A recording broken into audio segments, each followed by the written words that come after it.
லூக்கா நற்செய்தி அதிகாரம் 9 இறைவார்த்தை 9.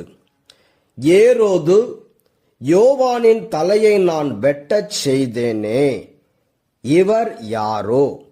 இவரை பற்றி இவ்வாறெல்லாம் கேள்விப்படுகிறேனே என்று சொல்லி இயேசுவை காண வாய்ப்பு தேடிக் கொண்டிருந்தான். இறை இயேசுவில் அன்புமிக்க சகோதர சகோதரிகளே, ஏரோது திருமுழுக்கு யோவானின் தலையை வெட்டச் செய்தவர். இப்பொழுது இயேசுவை பற்றி கேள்விப்படுகிறார். இயேசு செய்கிற அற்புதங்களையும் ஆச்சரிய காரியங்களையும் கேள்விப்பட்டு, ஒருவேளை திருமுழுக்கு யோவான் தான் உயிரோடு எழும்பி வந்து விட்டாரோ என்று பயப்படுகின்றார். ஆக நல்லவருக்கு ஒரே ஒரு முறைதான் சாவு, ஆனால் கெட்டவனுக்கு ஒவ்வொரு நாளும் மரணம்.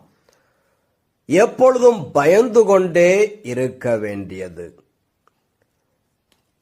நீதிமொழிகள் 28 இறைவார்த்தை 1.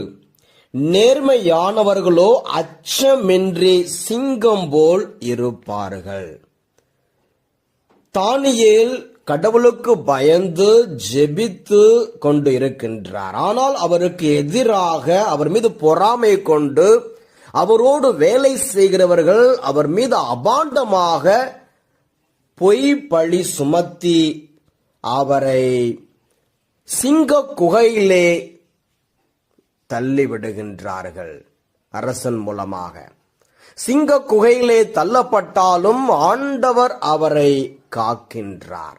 ஆனால் யார் யார் தானியேலை சிங்க குகையில் தள்ளுவதற்கு காரணமாக இருந்தார்களோ அவர்களே மீண்டும் தள்ளப்படுகின்றார்கள் சிங்க குகையிலே. தானியேல் 6:24.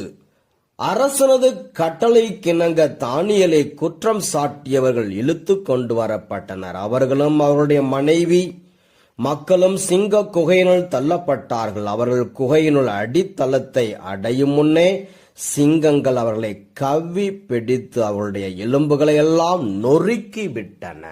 எஸ்தர் புஸ்தகத்திலே பார்க்கின்றோம், ஆமான் மொர்தெகாய்க்கு எதிராக செயல்படுகின்றான். மொர்தெகாய் எனக்கு வணக்கம் செலுத்தவில்லை என்று அவனை தூக்கிடுவதற்காக ஒரு பெரிய கம்பத்தை ஏற்படுத்தி வைக்கின்றான். ஆனால் கடைசியிலே அவனே அந்த கம்பத்திலே தூக்கிலிடப்படுகின்றான்.